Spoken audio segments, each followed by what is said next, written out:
अस्सलाम वालेकुम गाइस, कैसे हैं सर? आई होप सब बेहतरीन होंगे। मेरा नाम सईद अकबर है और आज की इस वीडियो के अंदर हम प्रॉपर्ली जानने की कोशिश करेंगे फाइनेंशियल मार्केट की जो मूवमेंट होती है उसकी बिहाइंड रीजन क्या होती है। How financial market move, what is technical analysis and what is fundamental analysis. ये दोनों चीजें तो आपके पास बात की हैं। सबसे पहले अब आपने ये आपके माइंड में ये तो आता होगा कि हम ट्रेडिंग तो कर रहे हैं या कर लेते हैं, इसका मसला नहीं है, लेकिन हमें कैसे पता चलेगा कि कोई भी मार्केट ऊपर जा रही है, कोई भी मार्केट नीचे आ रही है, कैसे उसकी प्राइसेस हाई हो रही हैं, कैसे उसकी प्राइसेस डाउन जा रही हैं। ठीक है, तो आज की इस वीडियो के अंदर मैं ये एक प्रॉपर पूरा स्ट्रक्चर बनाकर आपके सामने रखूंगा, जिससे आपको ये जितनी भी चीजें हैं इन सब चीजों को समझने में बहुत ज्यादा इजी होगा, बहुत ज्यादा इजी फील होगा। ठीक है, तो हम इसको लाइक आसान ज़बान में समझते हैं और फिर अपने एक्चुअल टॉपिक की तरफ जाते हैं। तो पहले हम इसको just as a physical example समझ लेते हैं। तो फॉर एग्जांपल आपके पास ये एक मंडी है। ठीक है, ये आपके पास एक मंडी है।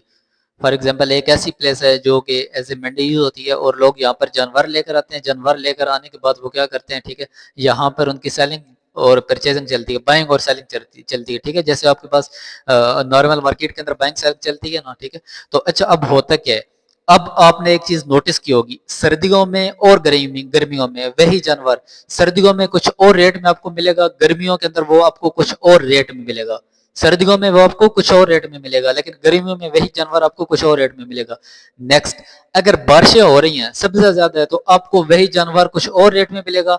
अगर बारिश नहीं हो रही, कहत पड़ा हुआ है, तो वही जानवर आपको कुछ और रेट में मिलेगा। ठीक है, तो अब ये एक्चुअल में है क्या, इसको कहा जाता है फंडामेंटल इफेक्ट। इसको क्या कहा जाता है, इसको कहा जाता है फंडामेंटल इफेक्ट। फंडामेंटल इफेक्ट को आज हमने डीपली समझना है कि है क्या फंडामेंटल इफेक्ट। ठीक है, इसको कहा जाता है फंडामेंटल इफेक्ट, जो ऑलरेडी मैं आपको बता चुका हूँ।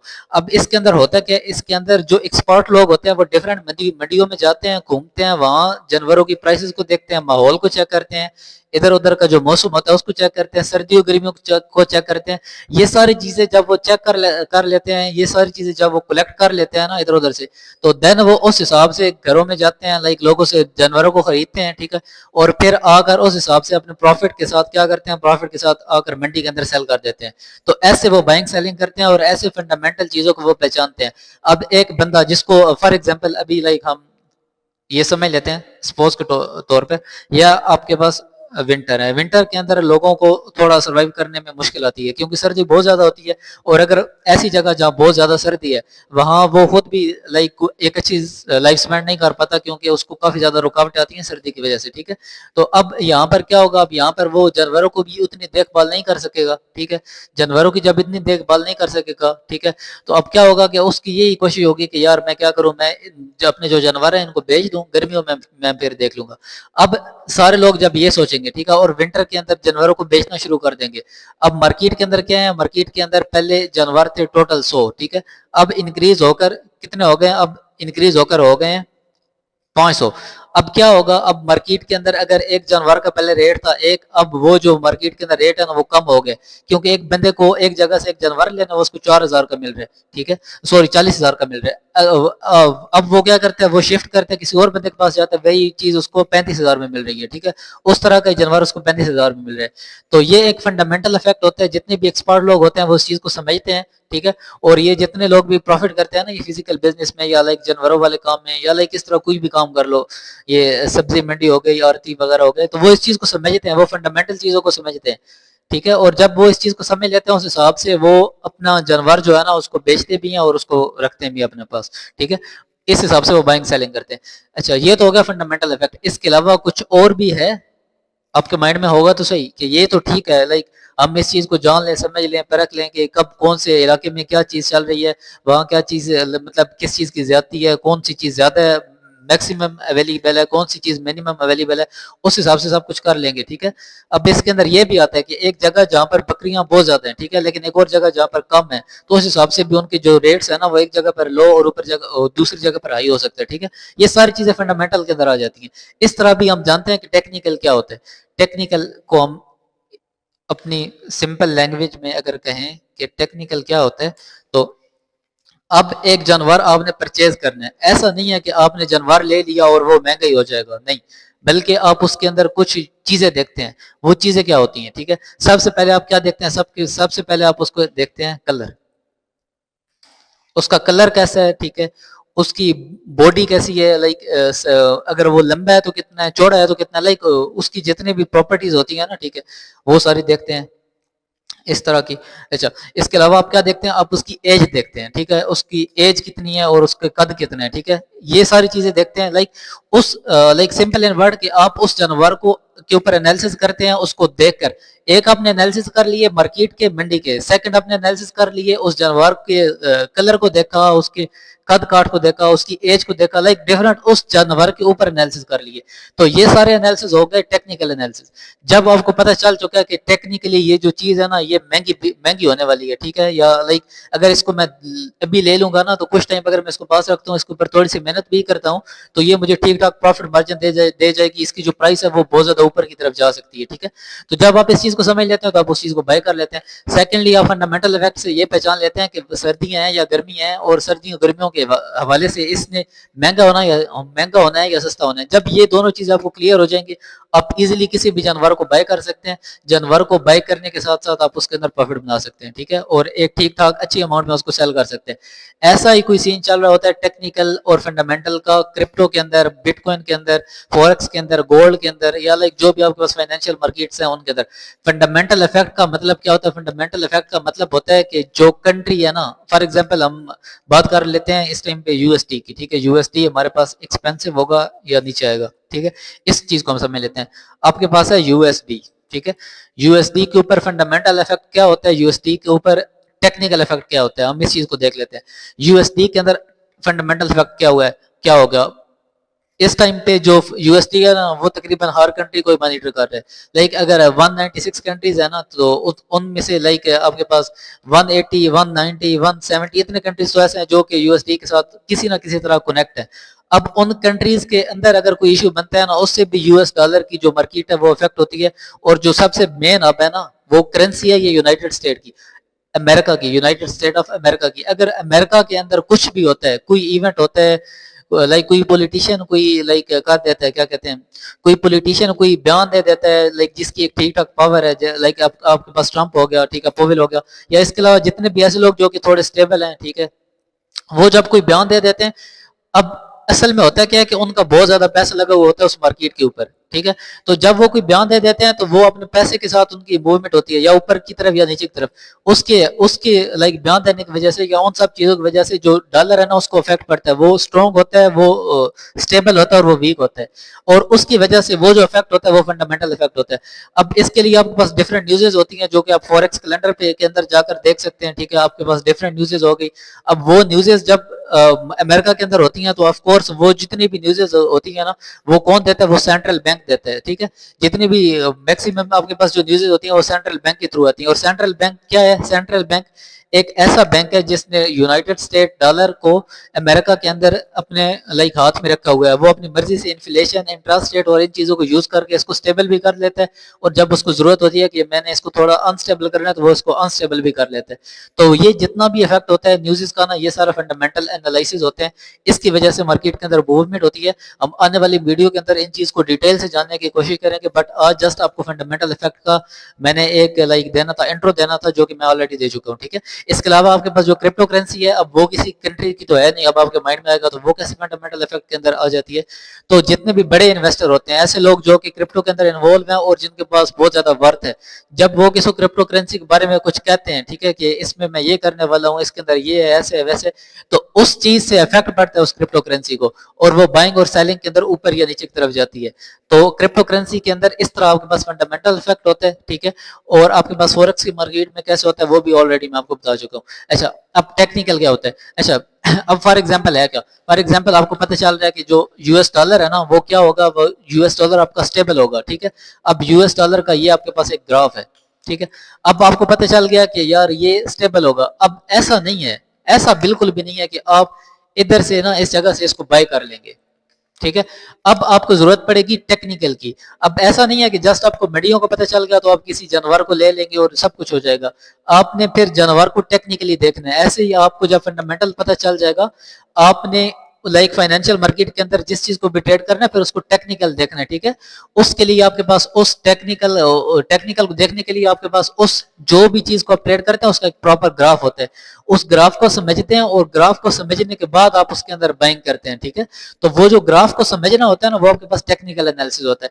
टेक्निकल एनालिसिस के अंदर आपके पास काफी ज्यादा पैटर्न्स आ जाते हैं, मेथड आ जाते हैं या लाइक कोर्सेज आ जाते हैं जिनको आप करते हैं और उनके थ्रू आप जो आपके पास चार्ट की लैंग्वेज होती है उसको समझते हैं, उसको समझने के बाद आप ट्रेड के अंदर इंटर होते हैं। अब ऐसा नहीं है कि आपने यहाँ से इंटर होना है, क्या पता आपको टेक्निकल बता रहा हो कि ये पहले यहाँ तक आ सकता है। अब अगर आप यहाँ से बाइंग कर लेंगे तो क्या पता यहाँ तक आप उसको होल्ड ही ना कर सके।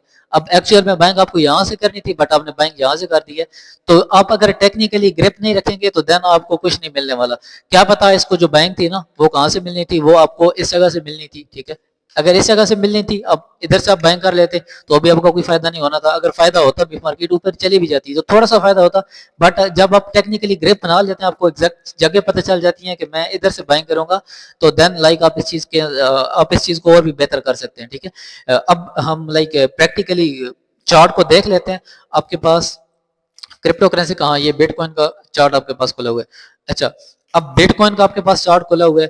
अब है क्या, अब 84,000 से मैंने इसके अंदर एक बाइंग की हुई है, ठीक है। इस प्लेस से मैं छोटे टाइम फ्रेम में जाऊंगा तो एंट्री पॉइंट ये वो सारा कुछ मिल जाएगा, बट लाइक अभी उस चीज के ऊपर हमने ज्यादा जाना नहीं है। इस जगह से बाइंग की हुई है, ठीक है। अब मार्केट फॉर एग्जांपल बल्कि अच्छा, अब हुआ क्या है, हम सपोज करते हैं, ठीक है, कुछ भी हम सपोज करते हैं। फॉर एग्जांपल मार्केट के अंदर क्या हुआ है, मार्केट के अंदर यहाँ पर इस जगह पर कोई न्यूज आई है, ठीक है, या लाइक हमें फंडामेंटली पता चला है, फंडामेंटली हमें पता चला है कि मार्केट क्या करती है, मार्केट ऊपर की तरफ जाना चाहती है। लेकिन जब हमें टेक्निकल पता नहीं होगा कि हम बाय कहाँ से करें तो हम क्या करेंगे, हम यहाँ से बाइंग करना स्टार्ट कर देंगे। हमने कहाँ से बाइंग की होगी, इस जगह से हम बाइंग करना स्टार्ट कर देंगे।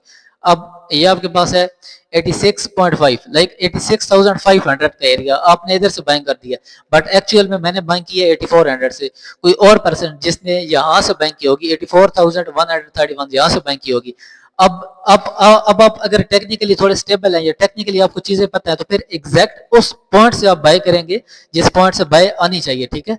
तो लाइक ये एक चीज होती है, ये एक जगह होती है, या ये टेक्निकल एनालिसिस का फायदा होता है। जब इनको आप प्रॉपरली मास्टर कर लेते हैं तो आप फिर इस चीज को समझ जाते हैं।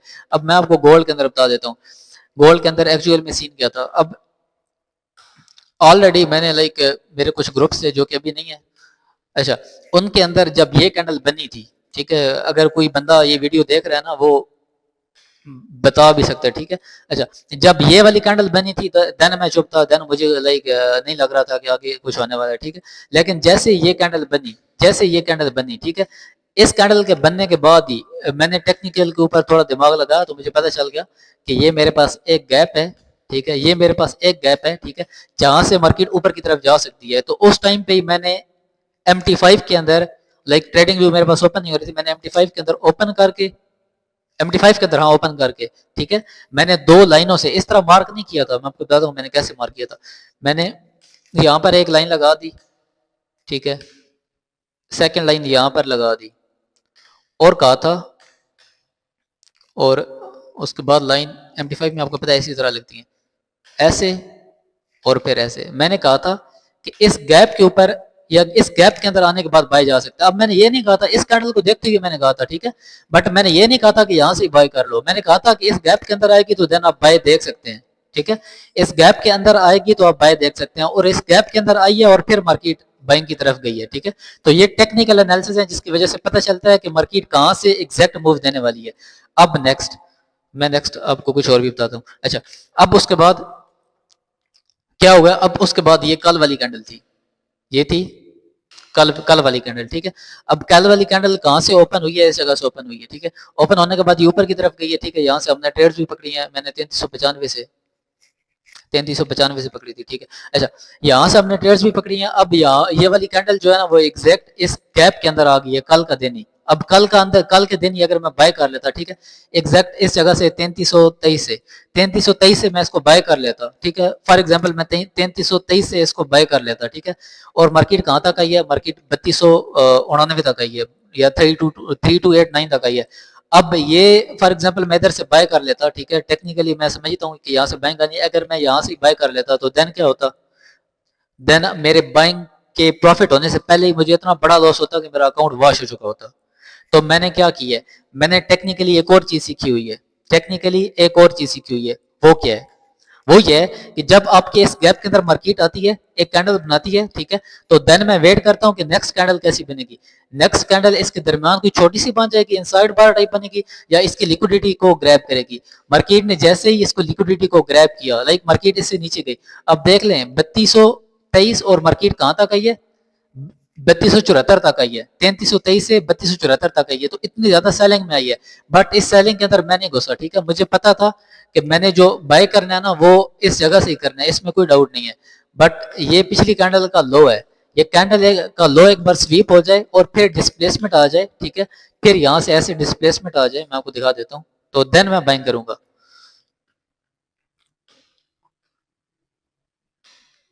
ये आपके पास बड़ा टाइम फ्रेम है, मिनट 5 के अंदर आपको मैं दिखाता हूँ।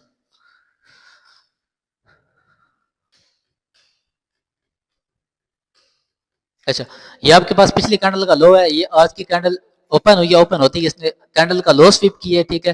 कैंडल का लो स्वीप करने के बाद मार्केट ने क्या किया, मार्केट ने यहाँ से ऊपर की तरफ डिस्प्लेसमेंट दे दिया, और मैंने जस्ट न्यूयॉर्क को ही ट्रेड करना होता है, ठीक है। बट आपको अच्छा, या अब हम आ गया मिनट 1 के अंदर। मिनट 1 के टाइम फ्रेम में आपने I don't know market maker buy model या मार्केट मेकर सेल मॉडल का नाम सुना है या नहीं। ये आपके पास एक बनता है रिक्लेम्ड ऑर्डर ब्लॉक। अब मार्केट ने सबसे पहले मार्केट इस तरफ आई है, मार्केट ने एमएसएस की है, ठीक है। मार्केट ने एमएसएस करने के बाद ये जो पहला गैप था ना, ये जो पहला गैप था, ये मैं जस्ट आपको मोटिवेशन के लिए बता रहा हूँ कि ये आपके पास पहला गैप था, ठीक है। उसके बाद नीचे गैप था लेकिन मार्केट उसके अंदर आई नहीं है, ठीक है। अच्छा, मार्केट ने इस बार कहाँ से मूव दिया, मार्केट ने मूव दी है इधर से रिक्लेम्ड ऑर्डर ब्लॉक से, और ये एंट्री मैंने ली हुई है, और जब इसका मेरा टारगेट डन हो जाएगा, ठीक है, तो देन मैं उसको अपने ये इसी सोशल मीडिया प्लेटफॉर्म के ऊपर शेयर भी कर दूंगा, आपको लाइव भी दिखा दूंगा, ठीक है, जैसे ही इसका टारगेट डन होता है। तो क्योंकि टारगेट डन होने से पहले मैं कुछ दिखाने वाला नहीं हूँ। अच्छा, सेकंड न्यूयॉर्क को मैं हम ट्रेड करते हैं, लाइक स्पेशली न्यूयॉर्क के अंदर हमारे पास एंट्री कैसे बनी है। न्यूयॉर्क के अंदर हमारे पास बड़े टाइम फ्रेम में दिखाता हूँ, ये इसमें इतना क्लियर लग नहीं रहा। अच्छा,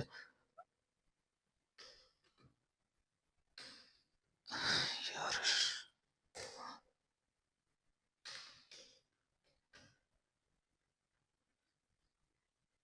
न्यूयॉर्क टाइम फ्रेम के पास ये मेरे पास एक था एडवांस ऑर्डर ब्लॉक, ठीक है, और ओटीई सेटिंग, ठीक है।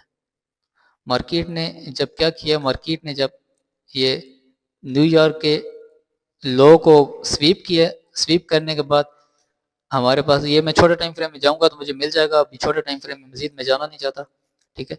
आपके पास ये जो गैप था ना, इस गैप में मार्केट आई है, ये एडवांस ऑर्डर ब्लॉक होता है, मैं आने वाले टाइम पे आपको बताऊंगा एडवांस ऑर्डर ब्लॉक होता है कि एक्चुअल में आपके पास। तो यहाँ से ट्रेड उठाई है एक 3224 से, ठीक है, और इसका जो मेरा टारगेट था वो यहाँ इस जगह पर था, जो कि डन हो चुके, ठीक है। तो ये चीजें बता जस्ट इसीलिए रहा हूँ कि सिर्फ फंडामेंटल चीज या सिर्फ एक चीज को देख लेने से कुछ भी नहीं होता। आपने प्रॉपरली इस मार्केटों को हर तरफ से हर वे में समझना होता है। जब आप इसको हर तरह से हर वे में समझ लेते हैं देन ही आप इसके अंदर कामयाब हो सकते हैं, ठीक है। आई होप सो आपको आज का ये लेक्चर देखने में मजा आया होगा, ठीक है। तो आपने इन सब चीजों को देखना है और इन सब चीजों को देखकर ही ट्रेड करनी है। ऐसा नहीं है कि वैसे भी कहीं से भी बाइंग कर ली, कहीं से भी सेलिंग कर ली।